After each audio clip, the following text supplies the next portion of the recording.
பாலும் தெளிவையும் பாலும் கலந்து நாட்டதை கோலத்தை துன்ப கரிமுகத்து தூமணியே நீ எனக்கு சங்க தமிழ் நூற்றும் தா என்று எல்லாவற்றிற்கும் முன்முதற் கடவுளான விநாயகனை வணங்கி உலகெல்லாம் புரண்டு ஓதற்கரியவன் இளவு உலாகிய நீர்மணி வேணிய அழகில் சோதிய அம்பலத்தாடுவான் மலர் சிலம்படி வாழ்த்தி வணங்குவோம் என்று எம்பெருமான் சிவபெருமானையும் வணங்கி, அதாவது கடவுளை வணங்குறதுலேயே 2 பிரிவு.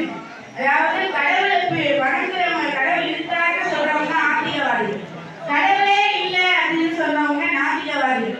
அப்படி சைவம் இருக்குன்னு சொன்ன 4 பேர் நம்ம 4 அப்பர், சுந்தரர், திருஞான சம்பந்தர், மாணிக்கவாசகர். அதுலயுமே அவங்களுக்கு அப்புறம் கடவுள் இருந்தாருன்னு சொன்னவர் வள்ளல் வாரியார் சுவாமிகள். அவர் திருவானந்த வாரியார் கடவுள் இருக்காருன்னு சமயத்தை பரப்பின ஒருத்தர். அவர் எப்போதுமே ஒரு இடத்துல பேச போவாராம். அப்படி சமயத்தை பரப்பு போகும்போது சில நாத்திகவாதிகள் அவர் பேச்சை எப்படியாவது கெடுத்துடணும், அவனால பேசிடக்கூடாது அப்படின்றதுக்காக என்ன பண்ணுவாங்க அப்படின்னா, அங்க போயிட்டு ஏதாவது துணிச்சிட்டு ஏதாவது விஷயங்களை அனுப்பி திருவானந்த வாரியார்ட்ட கொடுக்க சொல்லுவாங்க. அப்படி ஒரு நாள் திருவானந்த வாரியார்ட்ட ஒரு துண்டு சீட்ல எழுதிருக்கு, நீங்க கடவுள் இருக்காருன்னு சொல்றீங்கல்ல, அந்த கடவுளை நீங்க கண்முன்ன காட்டுங்க, அப்பதான் நாங்க நம்புவோம் கடவுள் இருக்காருன்னு சொல்லி அந்த துண்டு சீட்டுல எழுதப்பட்டிருக்கு. உடனே வாரியார் சுவாமிகள் என்ன பண்ணிடுறாருன்னா, அந்த துண்டு சீட்டை அப்படியே எடுத்து படிக்கிறார், மைக்ல எடுத்து படிச்சிடறாரு. படிச்சுட்டு சொல்றாரு, கடவுள் இருக்காரா இல்லையா, கடவுளுக்கு இருக்காருன்னு சொல்றீங்க, அவரை கொண்டு வந்து காட்டுங்கன்னு இதை எழுதியிருக்க ஒருத்தர் எப்படியும் அறிவானவரா மூளையுள்ளவராக இருப்பாரு. அதனால அவரை நேரில் வர சொல்லி அவர்கிட்ட மூளை இருக்குல்ல, அறிவு இருக்குல்ல, அந்த அறிவுக்கு காரணமாக இருக்கிற மூளையை கட்சி காட்ட சொல்லுங்க அப்படின்னு உடனே அவையே நினைத்து போய் சிரிச்சுட்டான். இதுக்கெல்லாம் காரணம் என்ன, அவருக்கு அவருடைய பேச்சை தொந்தரவு செய்யணுன்றதுக்காக முன்னு சீட்ல எழுதப்பட்டுருச்சு. ஆனா அதையுமே சமாளிச்சு அவர் என்ன பண்ணாருன்னா, அந்த இடத்துல சமாளிச்சு பேசினார். அதுக்கு காரணம் என்ன அப்படின்னு நம்ம நினைக்கிறோம் அப்படின்னா, ஈசனை வணங்கலை என்னைக்குமே அவர் கைவிட்டது கிடையாது. பேச்சாற்றலை பொறுத்த வரைக்கும் ஈசனை வணங்குனவங்க எந்த இடத்துலையுமே எந்த பிரச்சனையா இருந்தாலுமே சமாளிச்சு வந்துடுவாங்கன்றது எல்லாருக்குமே தெரிஞ்ச விஷயம் தான். அதே மாதிரி இந்த கூட்டத்தில் நாகர் விழாவையும் நடத்திட்டு வர இந்த நிறுவனத்தார் குழு இந்த சிவனடியார்கள் குழு அவங்களுடைய பிரச்சனைகள் எல்லாம் சமாளிச்சு இந்த விழாவை சிறப்பாக நடத்திருக்காங்க. அப்படிப்பட்ட இந்த விழாவில் பேசுனது நான் ரொம்ப பெருமைப்படுறேன்.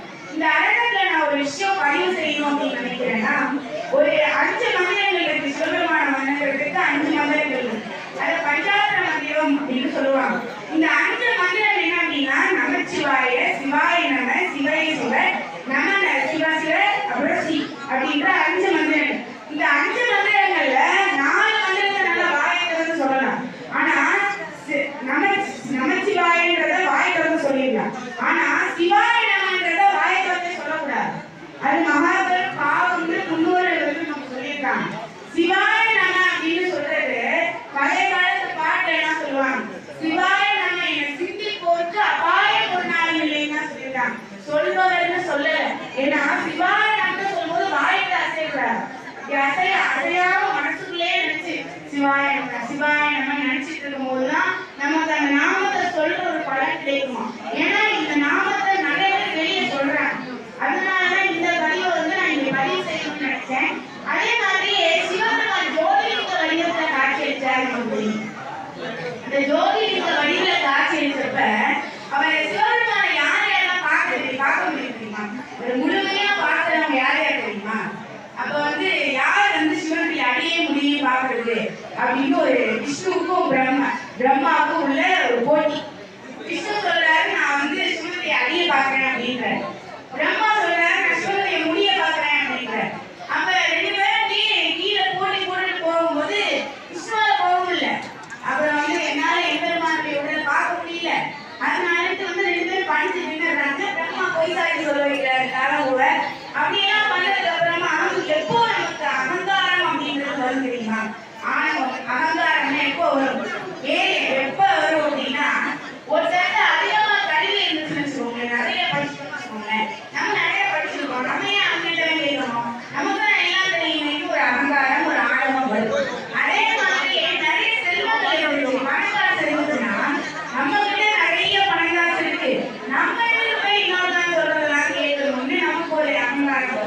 இந்த ரெண்டு அகங்காரமே விஷ்ணுவுக்கு பிரம்மாவுக்கு இருந்துச்சு. ஏன்னா பிரம்மாவுடைய மனைவி யாரு? சரஸ்வதி. சரஸ்வதி கல்விக்கு கடவுள். அப்ப கல்வியோட எங்கள்கிட்ட கல்வி இருக்கு அப்படின்ற ஒரு அகங்காரத்துல பிரம்மா முடிய பார்க்க போறாரு. அப்ப விஷ்ணுடைய மனைவி யாரு? மகாலட்சுமி. மகாலட்சுமி செல்வத்துக்கு கடவுள். அப்ப எங்களுடைய செல்வம் இருக்கிற அகங்காரத்துல விஷ்ணு போறாரு. கடைசியில ரெண்டு பேராலையும் சிவனை பார்க்க முடியும். ரெண்டு பேரும் வந்து பணத்தை நின்றுறாங்க. பொய் சாதி சொன்ன தாமம் எனக்கு வேணவே வேணாம். பொய் சாதி சொல்ல வச்ச பிரம்மாவும் உனக்கு கோயிலே கிடையாது சொன்னதுக்கு அப்புறமா சிவபெருமான் சொன்னாரா, அப்ப என்னை யாரெல்லாம் பார்க்க முடியும் உங்களுக்கு தெரியுமா அப்படின்னு கேட்டார். உடனே விஷ்ணு பிரம்மா எனக்கு தெரியல அப்படின்னாங்க. அப்ப வந்து சிவபெருமான் சொன்னாரா, என்னை பார்க்க மனதுல பொய்யே இல்லாம உண்மை மட்டுமே பேசக்கூடியவன். அதே மாதிரியே அவனுடைய மனதுல வந்து பக்தி மட்டும்தான் நடந்துடும். அவனுக்கு என்னதான் நான் சோதனை கொடுத்தாலும் என்னை விட்டு போகிற அந்த மனதை எனக்கு வரவே கூடாது. அதே மாதிரியே வந்து அவனுக்கு அகங்காரம் அப்படின்ற ஒண்ணு மனசுல இருக்கவே கூடாது. அது மட்டும் இல்லாம இருந்துச்சுன்னா பக்தன் எங்க சிவா அப்படின்னு கூப்பிடும்போது அவன் முன்னாடி வந்து நான் நிற்பேன் அப்படின்னு நான் சொல்லணும். அப்பதான் வந்து எல்லாருமே அதுலேருந்து தான் வந்து அகங்காரத்தெல்லாம் நீக்கிட்டு சிவபெருமான மனசை அவங்க அகங்காரம் இல்லாம மனதுல எந்த அழுக்கும் இல்லாம அவங்களை வணங்கினவனாலதான். அதனால இந்த இருக்கிற சிவனடியார்களும் எந்த அகங்காரமும் மனதுல எந்த ஒரு அழுக்குமே இல்லாம சிவனை வணங்கினா கண்டிப்பா சிவபெருமான் நமக்கு காட்சி அளிப்பார். அவர் நம்ம வாழ்க்கையிலும் ஒரு மாற்றத்தை ஏற்படுத்துவார் என்று கூறி விரைவில்